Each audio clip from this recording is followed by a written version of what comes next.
제프리 건드락 채권왕의 탄생. 2008년 12월 월스트리트는 혼돈 그 자체였습니다.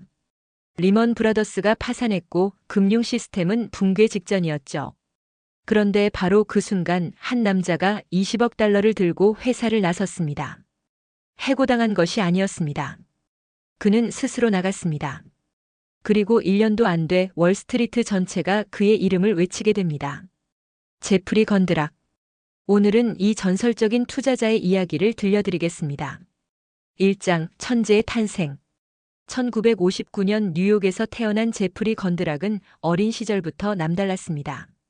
하지만 그의 천재성은 수학이나 금융이 아닌 뜻밖에도 철학에서 먼저 꽃피었죠. 다트머스 대학에서 수학과 철학을 전공한 그는 예일 대학교 대학원에 진학해 순수 수학 박사 과정을 밟기 시작합니다. 그런데 박사 과정 중 갑작스러운 변화가 찾아옵니다. 1980년대 초반 미국은 폴 볼커 연준 의장의 고금리 정책으로 인플레이션과 전쟁을 치르고 있었습니다. 금리가 15%를 넘나들던 시기였죠. 건드락은 이 극적인 경제 변화를 목격하며 깨달았습니다. 순수 수학의 아름다움도 좋지만 진짜 세상을 움직이는 건 돈의 흐름이구나. 그는 박사 과정을 중단하고 1985년 TCW 그룹에 입사합니다. 당시 26세의 젊은 나이였죠. 하지만 이 결정이 그의 인생을 그리고 채권 시장 전체를 바꾸게 됩니다. 2장 TCW에서의 전설 만들기. TCW는 당시 로스앤젤레스에 본사를 둔 중견 자산운용사였습니다. 건드락은 처음에는 말단 애널리스트로 시작했지만 그의 능력은 곧 빛을 발하기 시작합니다. 1980년대 후반 저축 대부조합 위기가 터졌습니다. 수백 개의 금융기관이 파산하며 모기지 담보부 증권 시장은 폐허가 되었죠. 모두가 이 시장을 피할 때 건드락은 정반대로 움직였습니다. 공포 속에 기회가 있다. 그는 MBS 시장을 깊이 파고들었습니다. 수천 개의 모기지 풀을 하나하나 분석했죠. 어떤 지역의 주택 가격이 얼마나 떨어질지, 어떤 등급의 채권이 실제로는 과소평가되었는지를 계산해냈습니다. 그의 수학적 배경이 빛을 발하는 순간이었습니다. 1990년대 초반 건드락이 운용하는 펀드는 놀라운 수익률을 기록하기 시작합니다. 시장 평균을 훨씬 웃도는 성과였죠. 1993년 그는 34세의 나이로 TCW의 채권 운용 책임자가 됩니다. 하지만 진짜 시험은 아직 오지 않았습니다. 3장 서브프라임의 그림자. 2000년대 초반 미국 주택시장은 광기에 휩싸였습니다. 집값은 매년 10%, 20%씩 치솟았고 은행들은 소득도 없는 사람들에게 돈을 빌려주고 있었습니다. 월스트리트의 모든 사람들이 파티에 취해 있을 때 건드락은 냉정함을 유지했습니다. 2006년 그는 TCW의 투자자 회의에서 충격적인 발표를 합니다. 서브프라임 모기지 시장은 폭탄입니다. 그리고 그 폭탄은 곧 터질 것입니다. 청중들은 웃었습니다. 집값은 계속 오르고 있었으니까요. 하지만 건드락은 흔들리지 않았습니다. 그는 TCW 펀드에서 서브프라임 관련 증권을 대거 매도하기 시작했습니다. 동시에 이들 증권이 폭락할 것에 베팅하는 포지션을 잡았죠. 2007년 여름 시장에 균열이 나타나기 시작합니다. 몇몇 서브프라임 대출 회사들이 파산했고 헤지펀드 두 곳이 붕괴했습니다. 건드락의 예측이 맞아떨어지기 시작한 것입니다. 2008년 9월 15일 리먼 브라더스가 파산합니다. 금융 위기가 본격화되자 서브프라임 증권들은 휴지 조각이 되었습니다.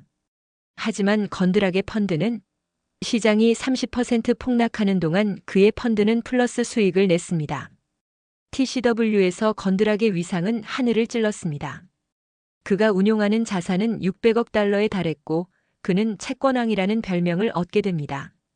하지만 바로 이 성공이 비극의 씨앗이 되었습니다. 4장 권력 투쟁과 해고. 성공은 때로 질투를 낳습니다. 2009년 TCW 내부에서 건드락과 경영진 사이에 긴장이 고조됩니다. 쟁점은 보상이었습니다. 건드락은 자신이 만들어낸 어마어마한 수익에 걸맞은 대우를 요구했습니다. 하지만 TCW의 모회사인 프랑스 소시에테 제네랄은 달랐습니다. 금융 위기로 자체도 어려움을 겪고 있던 그들은 건드락의 요구를 거절했습니다. 긴장은 점점 고조되었습니다. 건드락은 회의에서 경영진과 공개적으로 충돌했습니다. 소문이 월스트리트에 퍼지기 시작했죠. 건드락이 TCW를 떠날 수도 있다. 2009년 12월 4일 금요일 오후 건드락은 TCW 본사로 호출됩니다. 회의실에 들어서자 변호사들이 앉아 있었습니다. 그리고 그들은 한 장의 서류를 내밀었습니다. 해고 통지서였습니다. 건드락은 충격을 받았습니다. 아니, 분노했습니다. 그는 600억 달러를 운용하며 회사를 업계 정상에 올려놓았는데 이런 식으로 쫓겨나다니. 하지만 건드락은 무너지지 않았습니다. 오히려 그는 즉시 행동에 나섰습니다. 회의실을 나서며 그는 휴대폰을 꺼내 팀원들에게 문자를 보냈습니다. 내일 아침 9시 내 집에서 만나자. 5장 더블라인의 탄생. 2009년 12월 5일 토요일 아침 건드락의 집에 40여 명의 사람들이 모였습니다. TCW에서 그와 함께 일하던 핵심 팀원들이었죠. 건드락은 그들 앞에 섰습니다. 우리는 새로운 회사를 만들 것입니다. 그리고 우리가 TCW보다 더 나은 회사를 만들 수 있다는 것을 증명할 것입니다. 그렇게 더블라인 캐피털이 탄생했습니다. 회사 이름은 로스앤젤레스 다운타운을 가로지르는 고속도로의 이중 노란선에서 따온 것이었습니다. 경계를 넘지 말라는 의미였죠. 투자에서 리스크 관리의 중요성을 상징했습니다. 하지만 시작은 녹록지 않았습니다. 건드락은 TCW에서 600억 달러를 운용했지만 더블라인은 제로에서 시작해야 했습니다. 사무실도 컴퓨터도 고객도 없었습니다. 더 큰 문제가 있었습니다. TCW가 소송을 걸어온 것입니다. 그들은 건드락이 영업 비밀을 훔쳤다고 주장했습니다. 소송 금액은 무려 5억 6천만 달러였죠. 건드락은 맞서 싸웠습니다. 그는 오히려 TCW를 역고소했습니다. 부당 해고와 미지급 보너스를 청구하며 2억 달러를 요구했죠. 하지만 소송 와중에도 그는 멈추지 않았습니다. 투자자들을 만나기 시작했습니다. 그리고 그의 명성은 여전히 살아있었습니다. 6장 불가능한 성공. 2010년 1월 더블라인이 공식 출범합니다. 그리고 놀라운 일이 벌어졌습니다. 첫 달에만 10억 달러가 모였습니다. 둘째 달에는 추가로 8억 달러가 들어왔죠. 투자자들이 건드락을 믿었던 것입니다. TCW가 아니라 건드락 개인을 믿었던 거죠. 3개월 만에 더블라인의 운용 자산은 50억 달러를 넘어섰습니다. 6개월 만에 100억 달러를 돌파했습니다. 자산운용 업계 역사상 가장 빠른 성장이었습니다. 하지만 돈을 모으는 것과 수익을 내는 것은 별개의 문제였습니다. 건드락은 압박감을 느꼈습니다. 모두가 그를 지켜보고 있었으니까요. 실패하면 그의 전설은 끝나는 것이었습니다. 2010년 유럽 재정 위기가 터졌습니다. 그리스, 포르투갈, 스페인이 흔들렸고 유로존 붕괴 가능성이 제기되었습니다. 채권 시장은 극심한 변동성을 보였습니다. 건드락은 이 혼란 속에서 기회를 찾았습니다. 그는 미국 국채와 우량 모기지 채권에 집중 투자했습니다. 동시에 유럽의 위험을 피했죠. 결과는 2010년 더블라인의 주력 펀드는 9.5%의 수익률을 기록했습니다. 같은 기간 채권 시장 평균은 6.5%였습니다. 출범 첫 해부터 시장을 이긴 것입니다. 투자자들은 열광했습니다. 2011년에는 200억 달러가 추가로 유입되었습니다. 2012년에는 더블라인의 운용 자산이 500억 달러를 넘어섰죠. 그리고 2013년 법정 싸움도 끝이 납니다. 배심원단은 건드락의 손을 들어줬습니다. TCW가 부당하게 그를 해고했다고 판결했고 6,670만 달러를 배상하라고 명령했습니다. 복수는 성공으로 완성되었습니다. 7장 예언자의 등장. 더블라인이 안정되자 건드락은 새로운 역할을 맡기 시작합니다. 바로 경제 예측가였습니다. 그는 분기마다 저스트 마커츠라는 투자자 콘퍼런스를 개최했습니다. 수천 명의 투자자들이 그의 말을 들으려 모여들었죠. 그리고 건드락의 예측은 놀라울 정도로 정확했습니다. 2012년 모두가 유로존 붕괴를 걱정할 때 건드락은 말했습니다. 유럽은 살아남을 것입니다. 유럽중앙은행이 개입할 것이고 위기는 진정될 것입니다. 맞았습니다. 마리오 드라기 ECB 총재가 무엇이든 하겠다고 선언하며 위기를 수습했습니다.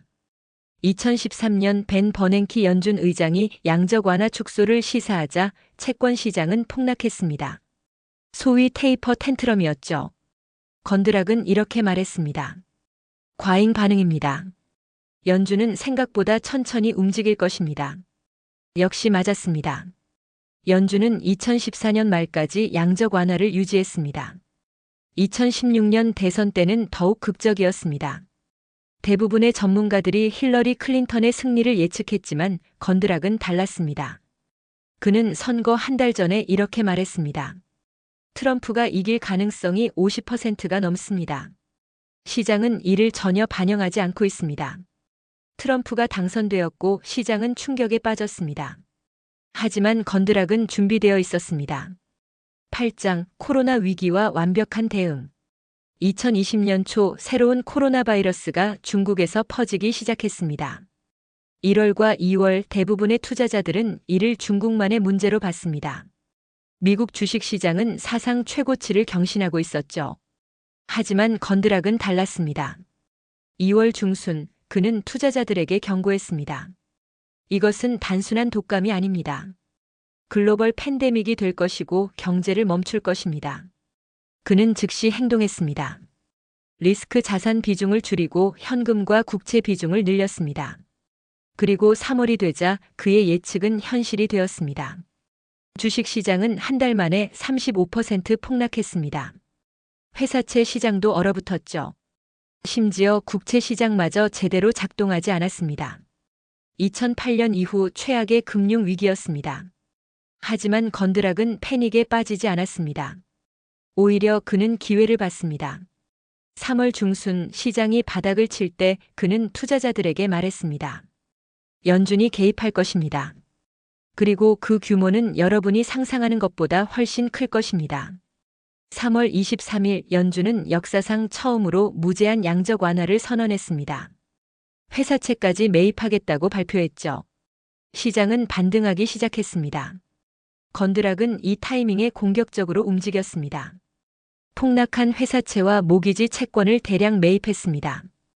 특히 질 좋은 회사채가 헐값에 나왔을 때 주저하지 않았죠. 결과는 놀라웠습니다.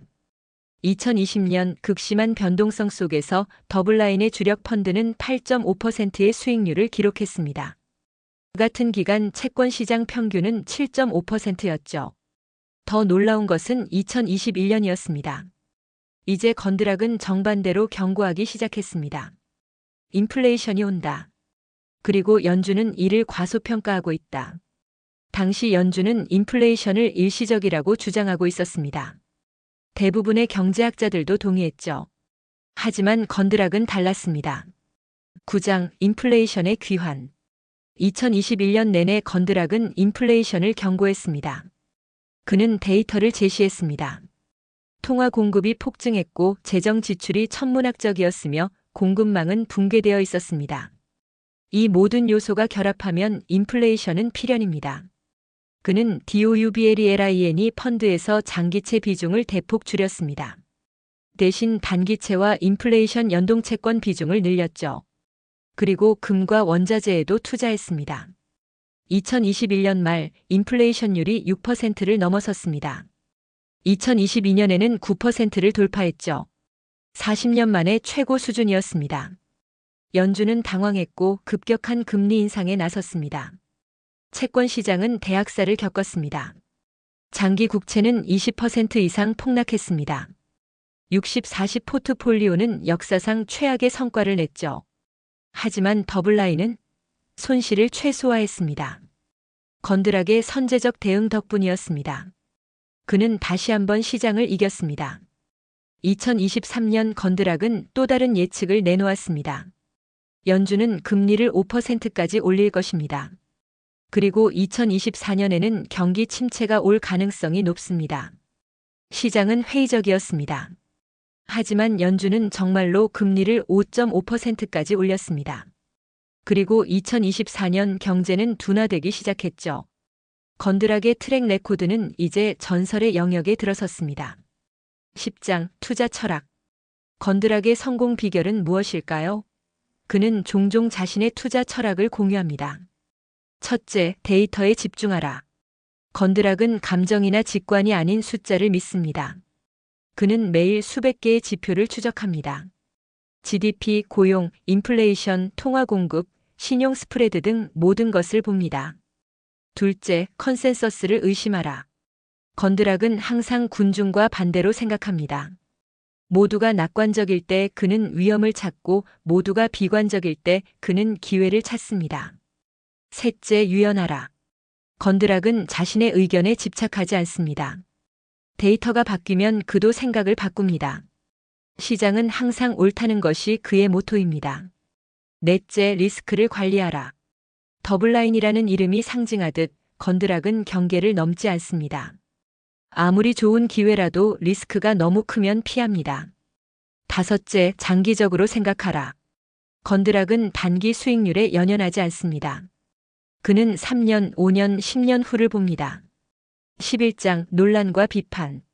하지만 건드락도 완벽하지는 않습니다. 그는 종종 논란의 중심에 섰습니다. 그의 예측이 항상 맞는 것은 아니었습니다. 2017년 그는 미국 달러가 폭락할 것이라고 예측했지만 틀렸습니다. 2019년에는 경기 침체를 경고했지만 2020년 팬데믹 전까지 경제는 성장했습니다. 개인적으로도 논란이 있었습니다. 그는 종종 거만하고 오만하다는 비판을 받았습니다. 특히 소셜미디어에서 경쟁자들을 공개적으로 비판하는 것으로 유명했죠. 2011년에는 개인 생활 관련 스캔들도 있었습니다. 하지만 이는 그의 투자 능력과는 별개였고 투자자들은 계속 그를 신뢰했습니다. 12장 레거시. 2024년 현재 제프리 건드락은 65세입니다. 더블라인은 운용 자산 1,200억 달러 이상의 대형 자산 운용사가 되었습니다. 하지만 건드락의 진짜 유산은 숫자 이상입니다. 그는 채권 투자를 예술의 경지로 끌어올렸습니다. 그는 단순히 돈을 벌었을 뿐 아니라 시장을 이해하는 새로운 방법을 제시했습니다. 그는 또한 역경을 극복하는 모델을 보여줬습니다. 해고당한 다음 날 대부분의 사람들은 절망했을 것입니다. 하지만 건드락은 이를 새로운 시작으로 만들었습니다. 그의 이야기는 월스트리트의 본질을 보여줍니다. 성공과 실패, 탐욕과 공포, 배신과 복수. 하지만 무엇보다 그것은 재능과 끈기에 관한 이야기입니다. 에필로그. 오늘날 건드락은 여전히 활발하게 활동하고 있습니다. 그는 여전히 분기마다 투자자 콘퍼런스를 엽니다. 여전히 시장을 예측합니다. 그리고 여전히 종종 맞습니다. 그는 또한 예술 수집가로도 유명합니다. 그의 컬렉션은 수억 달러 가치가 있으며 때때로 미술관에 전시되기도 합니다. 하지만 그에게 가장 중요한 것은 여전히 시장입니다. 매일 아침 그는 데이터를 확인합니다. 채권 가격을 봅니다. 경제 지표를 분석합니다. 왜냐하면 제프리 건드락에게 투자는 단순한 직업이 아니기 때문입니다. 그것은 그의 정체성입니다. 그는 투자가로 태어났고 투자가로 살아갑니다. 그리고 그의 이야기는 우리에게 가르침을 줍니다. 재능만으로는 충분하지 않습니다. 운도 필요하지 않습니다. 필요한 것은 준비, 용기, 그리고 절대 포기하지 않는 정신입니다. 2008년 12월 TCW 빌딩을 나서던 건드락을 상상해 보세요. 그는 모든 것을 잃었습니다. 직장, 명성, 자산. 하지만 그는 무너지지 않았습니다. 그리고 5년 후 그는 채권왕으로 다시 돌아왔습니다. 더 강하게, 더 현명하게. 이것이 제프리 건드락의 이야기입니다. 추락과 부활의 이야기. 그리고 무엇보다 절대 포기하지 않는 사람의 이야기입니다. 감사합니다.